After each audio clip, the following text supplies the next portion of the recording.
Welcome to Three Thoughts On. I am very, very excited to be here with Sue Hitzman, the creator of the MELT method. Hi, Sue. How are you? Very good, Raphael. Thanks for having me today. Well, I'm excited because I've known you for a while and I've been following your work for quite some time.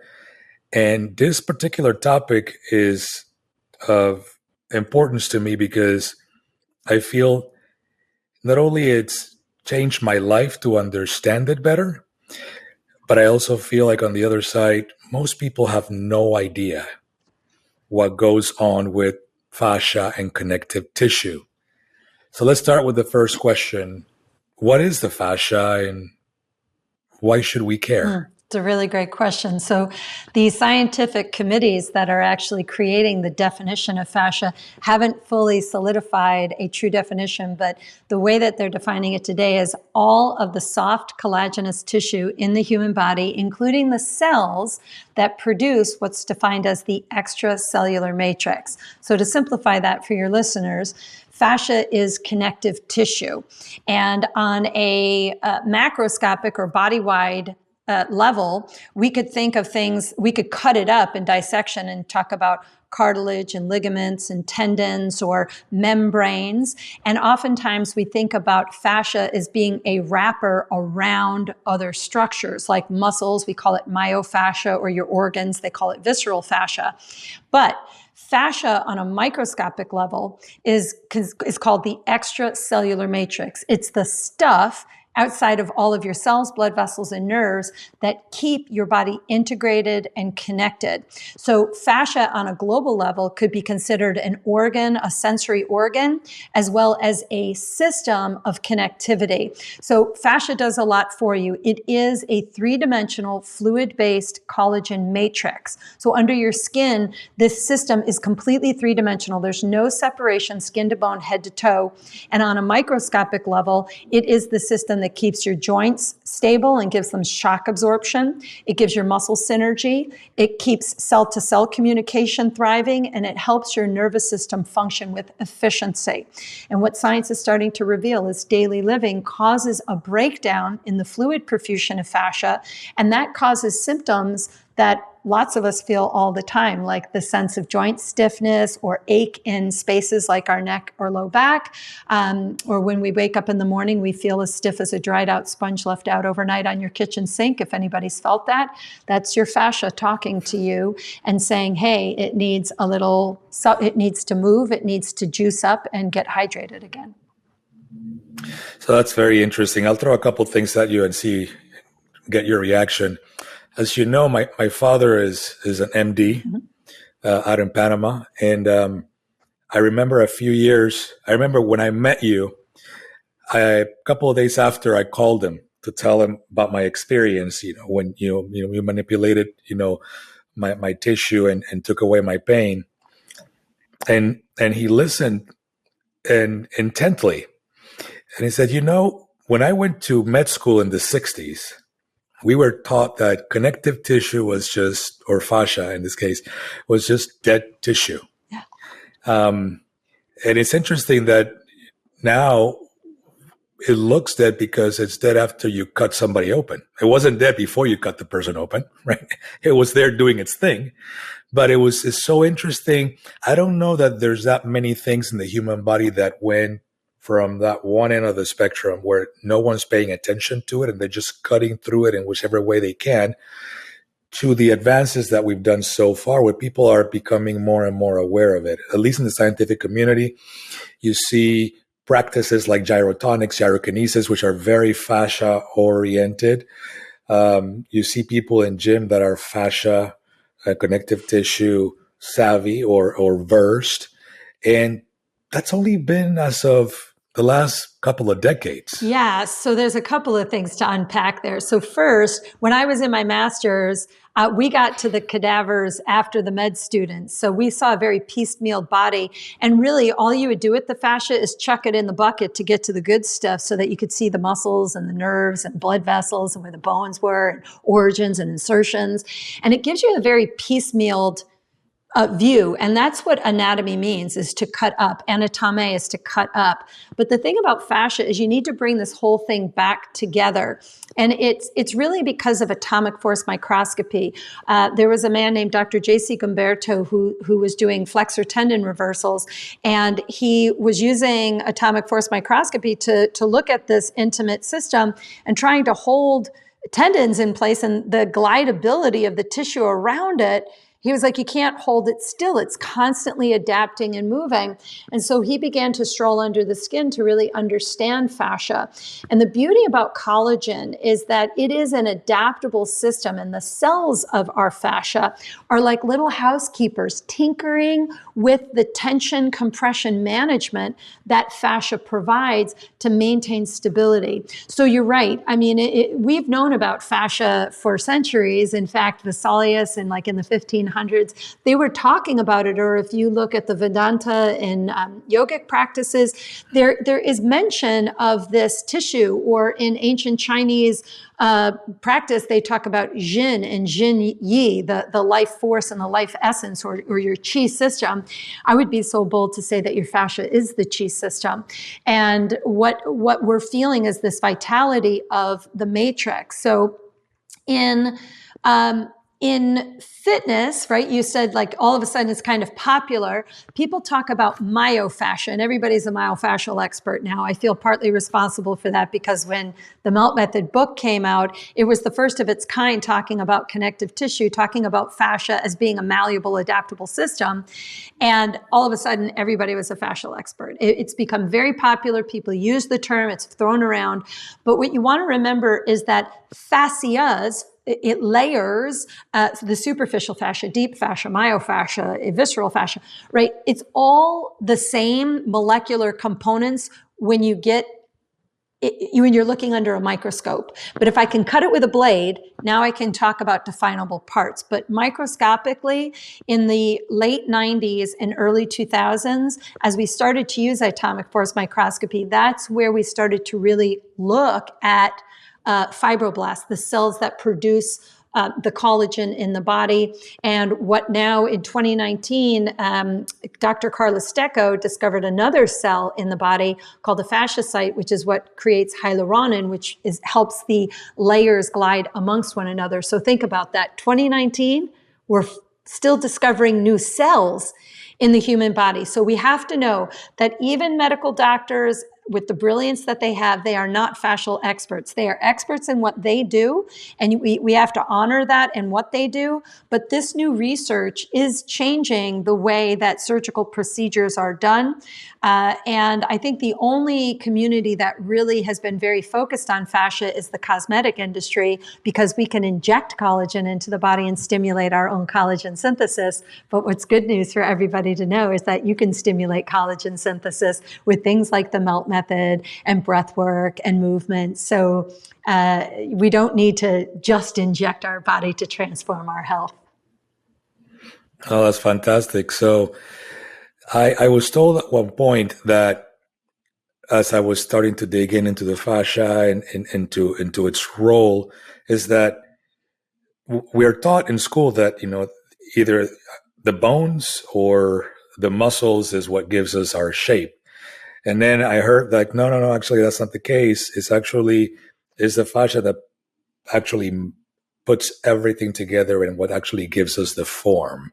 Is that accurate, or am I off base there? No, that's exactly right.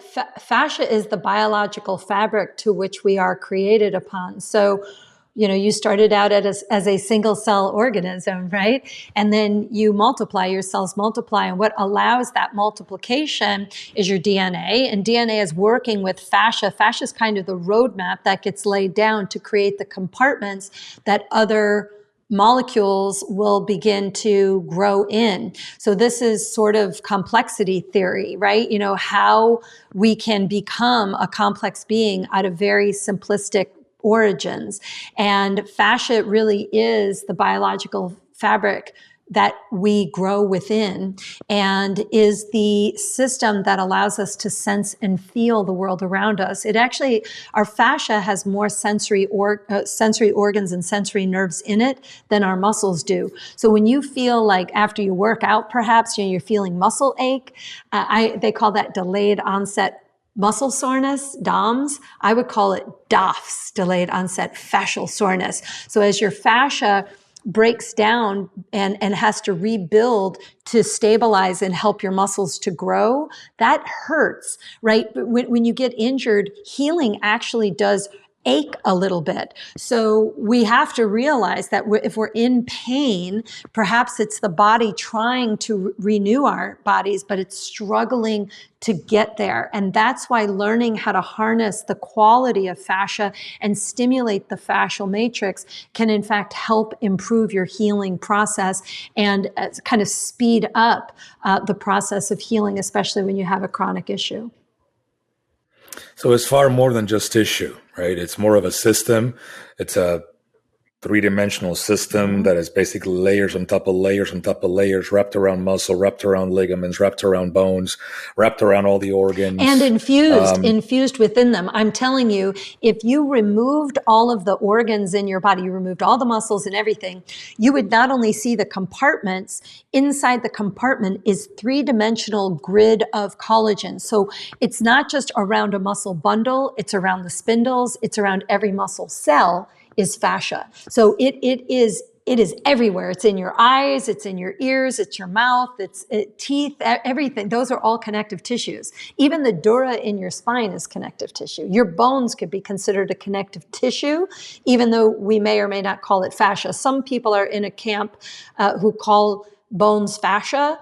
They call it starched fascia. But I would still think it's fascia to me is more the softer tissues of the body. But in molecule wise, there's a lot of continuity in bones and fascia.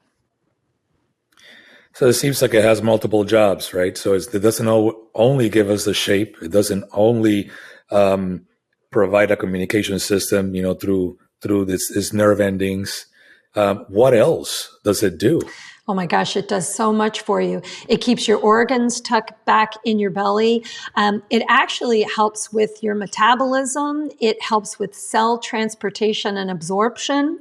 When you eat food, it doesn't just like explode into your cells. Your body breaks it down into molecules, and these molecules are transported into the extracellular matrix and then absorbed into cells. So fascia is what helps for cell proliferation, development, cell synthesis. It helps with your telomeres. It helps with your DNA. Fascia really has a relationship to every cell, blood vessel, and nerve in your body. And even inside of your gut, the gut lining is fascia. So when you have leaky gut, you have a fascial issue there as well. So fascia is really providing a role not just in your structural stability. I could actually link fascia to every other system in your body.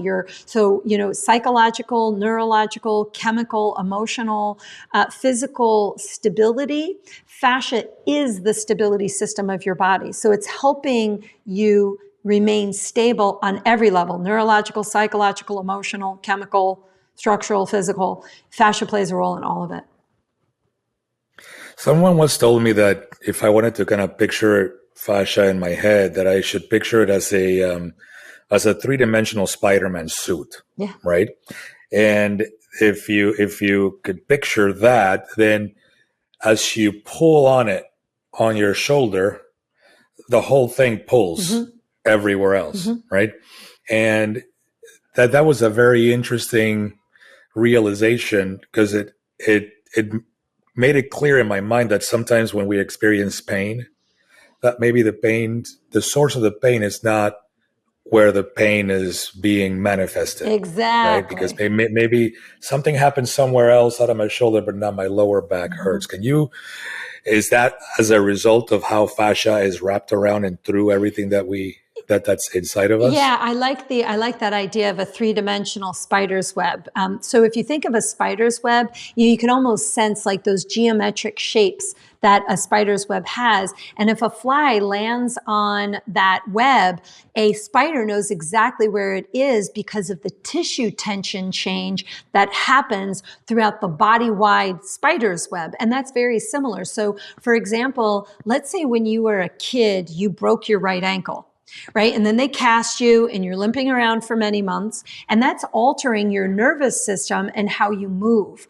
And so what we adopt are these compensatory patterns. And once you have that, okay, the boot's off, you're now going back to playing sports, but the gait pattern change that you had while you were recovering might actually still be there. So your pelvis now might be a little rotated, which is changing the rotation of your upper body. And then 2 years later, you're like, my right shoulder is bothering me. And you're not thinking that your left ankle sprain had anything to do with this newfound shoulder or neck tension, but it could very much have a role in why you feel that pain. And in fact, it happens more often than you think. So what we define fascia as is it's called biotensegrity. And a tensegrity system, this is a term that was defined by Buckminster Fuller, who created these geodome designs. And the difference between traditional building material where you have continuous compression elements that are stacked atop one another until you have enough compression to hold the building together. Tensegrity architecture has discontinuous compression elements with a continuous tensional network. So if you pull on one side of this tensional system, something else is going to shorten or get pulled as well. So this is why we want to keep the whole system dynamic so that if we do have an injury, it's not causing imbalances very far away from where we have pain. And I'll give you a good analogy of this. I always tell people, if you just suddenly have back pain, don't start taking a tennis ball and jamming it in your back. I always think of the pain areas of our body like a kid crying out for your help, right? If your kid suddenly came up to you screaming for your help, you wouldn't walk up to them and punch them in the face, right? What would you do? You'd get down at their level, you'd calm them down, you tell them that they're safe, you're safe, everything is okay now. You'd get information, and then you would take action. But when our bodies are screaming out for our help, what do? We take a lacrosse ball and we jam it right into the area that hurts us like we're assaulting the victim. The perpetrator of the compression tension mismanagement caused by the fascial system is the perpetrators are always running away from the scene of the crime. So they're very far away from where you tend to have pain. And that's really the uniqueness, I think, of the MELT method and manual therapy like Rolfing, is that you're looking at the body as a whole body system rather than going, oh, you have knee pain, I'm going to look at your knee. We tend to look at the whole body to see if we can reorganize how the nervous system is operating, and we basically use fascia as a vehicle to restore neurological efficiency. So you brought something very interesting, right? That take that ball and then just shove it wherever the pain is. And one thing that I've learned, at least in dealing with my body, as I've become a bit more fascia aware, is that the pressure matters. The amount of pressure, and that there's a lot of tools out there and a lot of techniques. At least in my case, I went through, before I met you, through N number of therapists. And I was under the impression that whether, every once in a while I will find a good massage therapist that wouldn't hurt me. But by far, most of them did, right? And I just thought that was what it was supposed to be. I had a lower back injury when I was in college, and people are going to work on me, and they're going to do the Swedish and the deep tissue and this and that and whatever. And I was expecting that this just has to hurt, so before it gets better. Expand on that. What is your viewpoint on that? So I think that that's a very old way to look at the body. Like, we really have to push and press. And listen, There is a time and a place for heavy compression techniques. There's something called myofascial release techniques, and it's a way to restore blood flow to muscle. And it is a very valid concept. It has merit. But when you're doing self-assessment and applied methods, most of us don't know what we're doing. So we just tend to iron ourselves like a shirt, and we're told, hey, when you find a lumpy area, land on it and you'll dig it out like you'll win an award for inflicting pain. But what I can tell you is fascia, when I had pain and I started learning about fascia, I had plantar fasciitis was my first diagnosed issue. And I just remember thinking inflamed fascia, fasciitis is inflammation of fascia. I thought, could inflamed fascia cause all this pain in my body? Because at that point it was body wide. I thought, well, there's no exercise for that, right? And so the idea of fascia is that soft tissue actually likes soft tools. It likes a soft compression because fascia, again, remember what I said, it has a lot of sensory nerves in it. So if we just press really deep, really fast, resistance of fascia is possible. That fascia actually pre-stresses so that you don't injure through pressure anything else in your body. It's just like if you stretch too fast and you feel that high volume of tension, that's actually your body going, dude, you're pulling on something you shouldn't, and it's resisting the uptake of length.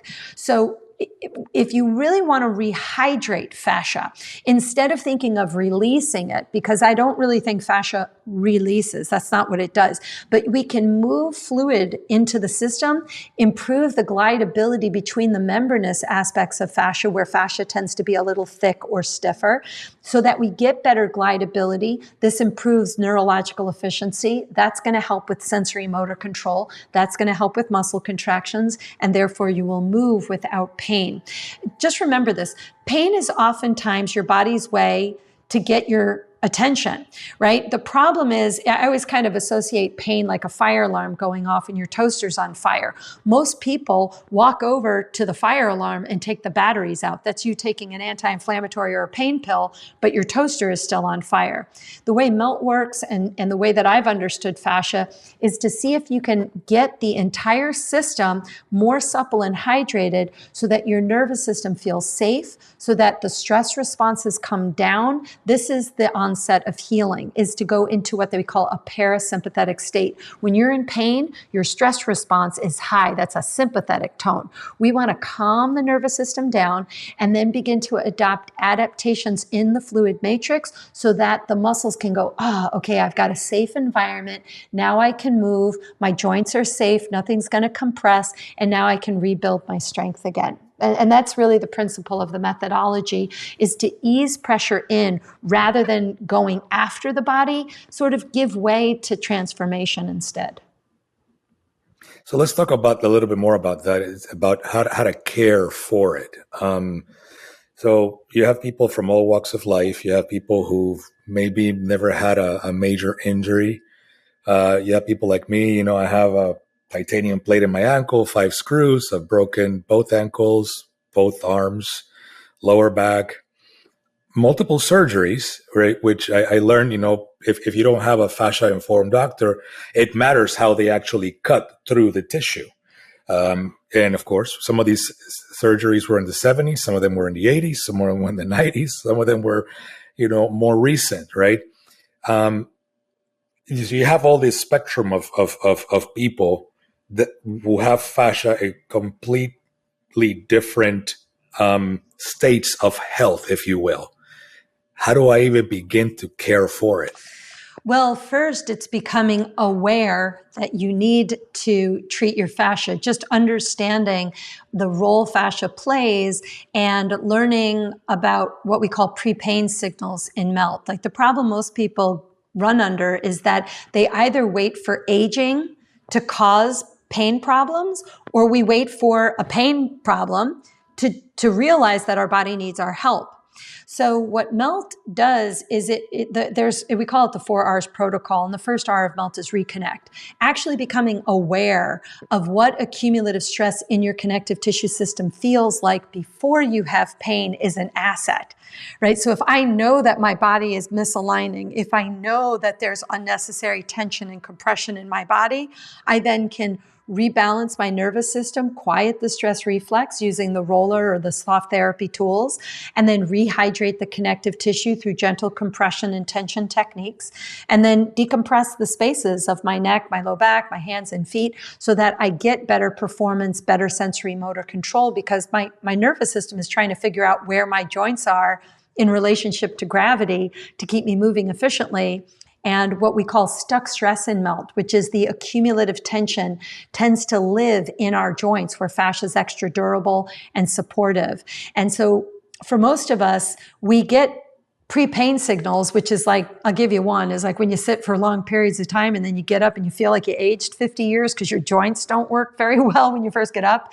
But then you move around and it feels better. And so you forget about it until one or more of your joints or your back or your neck start to get more and more stiff and inflexible. And then you're just constantly feeling a joint is bothering you. And again, if you do what most people do, you just pop an Advil. Remember, that's like taking those batteries out instead of treating the cause. You start getting symptoms that are even more noticeable and completely unrelated to what you would assume fascia. Because again, most people think of fascia and they think joint pain. But all of a sudden, you're starting to feel fatigued in the middle of the afternoon. You have unnecessary weight gain. You're feeling bloated. You're having digestive problems. And then for as exhausted as you feel in the day, at night, you try to fall asleep. You can't. You're waking up in the middle of the night and you can't fall back asleep. This is showing you that your nervous system is getting inefficient. And if your autonomic nervous system, those parts of your body that support, protect, and stabilize you without your voluntary control or conscious awareness, become inefficient, now you're really having a problem, because not only is it increasing your chances of pain, it is the thing that accelerates our aging process and makes us feel older than we really are. So for me, the one thing that has helped me, again, I keep trying to remember exactly when it was that you worked on me. That was 7, 8, 9 years ago. And that began my path of being fascia aware and actually my path of being pain-free. And throughout that time, I've follow the work that you do, follow the research that some of the folks that are doing the research out there in different parts of the world. And I've tried a number of different things. And I think for me, the one thing that has worked best is to be, I don't want to say constantly, but frequently moving.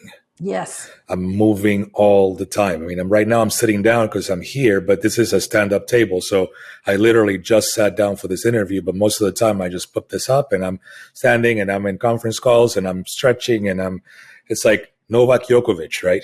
He's stretching and moving all the time, no matter what. And for me, I get up, I do yoga, I do stretches, I do hangs, I do just, pelvic health movements, right? Is that the best way to keep the connective tissue, the fascia, in health, or is that one of many ways of keeping it in health? I think that's one of the most important things. That's why movement is so important. And we know as we age, we tend to move less. And if you ask older adults why, it oftentimes is pain, but it turns out it's foot pain. And it's also the sense of imbalance and instability. So that you're absolutely correct. When you're sitting for long periods of time, I call it the desk sentence. We're literally sitting ourselves to death in this culture. So getting up every half hour and just standing and doing what they call pandiculation, just like a cat, reaching out and really giving yourself a squeeze and breathing and, taking good full breaths, breathing through your nose, sipping water frequently, eating water-filled foods, sleeping with an eye mask on, because at night, that's where cellular repair is dominant. So if you're in pain, everybody knows you have a hard time falling asleep when you're in pain. The pain's actually keeping you up. So melting before you go to bed helps us to wind down. It helps the nervous system calm down so we get a more restful night's sleep. So movement, sleep, consistent water intake. I would say that these are probably the three most important things about cellular health. And then fourth to that is quality nutrition to keep your metabolism balanced, blood sugar balance. This is super important. This helps you with hormones. Fascia has a significant relationship to your hormones and your metabolism, right? Your hormones live in the fascial system. And also for your immune health, fascia plays a significant role in immune function. So if you're feeling exhausted all the time, if you're prone to sickness, you have a fascial health problem that can easily be turned around. And I've had people who have chronic issues, chronic fibromyalgia, lupus, things like this, finally feel better just by taking more active participation using MELT, because they said everything else just crashed them. They would try to move, they would try to exercise, and then they would be out for 5 days. MELT is gentle. It's a simple, slow approach that builds the vitality back up in the fascial system to get people back into better health. I think one of the things that I like about how you've, the work that you've done that has helped me the most is that it's not an overwhelming amount of time investment that is required in order to feel good, right? Like you do 5 minutes here, 5 minutes there, 5 minutes there throughout the day, just little things. It's not like I need to go to the gym and lift for, an hour and a half, right? I can move, or I can at least be conscious and aware of how I am sitting or how I am walking with intention instead of just throwing your feet one in front of the other. Sitting with intention, right? I tell my kids, like, move like a baby who just learned how to walk. You see a baby that's learned how to walk, and they're walking with their back straight. When they bend at the knees. When they sit, their back is straight, their legs are spread out. And that's all natural. And we forget about it over time as we start sitting in schools and wearing tight clothes, et cetera. And we forget how to breathe properly. But it seems like it's not that difficult. It's not a massive amount of time investment to just start paying attention to how we move, how we breathe, how we sit, how we lay down. Would you agree with that? It all begins with awareness. The first R of MELT is reconnect. Giving yourself permission to go into your body and really sense what you feel is more important than just what you look like. We tend to get very focused on what we see in a mirror, but how do you feel inside of your skin? And learning about, it's a word called interoception and proprioception, this sense of self within my body, is an important thing to learn to harness. Because if I can become more self-aware, I always say self-care is the best healthcare. If I become more aware at how I'm feeling every day, it's easier for me to maintain my optimal health. And the nice thing about MELT is most of the sequences you can do take about 10 minutes. So you can incorporate this at any point of your day. If you're somebody who exercises, you can do it to prepare yourself or to recover. If you have pain, we have MELT maps specific to pain, performance, lifestyle, right? So I just feel like if we are a better self-care advocate, we're going to need medication in the pharmaceutical industry much less. I think that the pharmaceutical world sometimes wants to keep us sick because that's what the sick care industry is all about. This is where insurance is making money.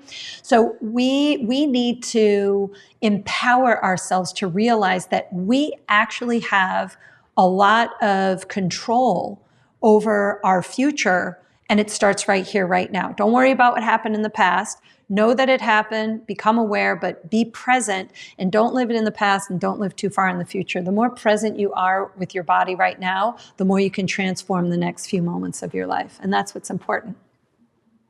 Just real quick, just for the benefits of the listener, I'll try to define those two terms you use, and you can tell me if I'm right or wrong. So interoception would be like the awareness of what my body is doing inside, like how I'm breathing, how my heart beats, how my stomach and my gut is processing food. Whereas proprioception would be more like how I'm moving in space. Is that a good definition of those two? Yeah, proprioception is you and your autonomic aspects knowing where your joints are in relationship to gravity to move you. Interoception is sort of the sense of hunger, or if you get butterflies in your stomach when you're in love, or you have a gut instinct, or you have a heartfelt emotion. This is interoception, is this self-awareness of feeling within the body. Excellent. Well, what will be the one thing you want people to remember out of this session? Well, I would actually say there's three things. Number one, fascia is a renewable resource in your body, and learning how to harness and leverage the fluid perfusion of fascia can actually improve every aspect of your health. I would also say I would love for everybody to sip water more frequently, eat more water-filled foods, and sleep with an eye mask, because these, again, are going to help you with your own overall resilience and efficiency. And try to find joy in your life. Laugh each day, try to get a hug, and no matter how bad you feel in a day, if you're feeling lousy, call somebody that you love and tell them that you love them, because if you put your love out there, you're instantaneously going to feel better, and you actually transform the frequency of your frequency, your friend's frequency, and the frequency of the universe. So love is really the message here. Love yourself, love the process, no matter what. You know, your fascia is rooting for you to live an abundant life. You know, the universe loves us. So just stay the course. You're going to be fine. Thank you, Sue. Can you just share with the people where to find you? Sure. You can go to meltmethod.com, MELT method, and you can find out all about Melt Methods. You could go to YouTube and type in Melt Method and subscribe to our page, or Instagram and follow us. And I'm always laying down some type of tip or trick to help you guys learn how to care for your body in a very soft and gentle, loving way. Well, Sue, thank you very much. Sue Hitzman, New York Times bestselling author, and I'm honored to be your friend. Thank you for your time. Hope you have a wonderful day. Thank you.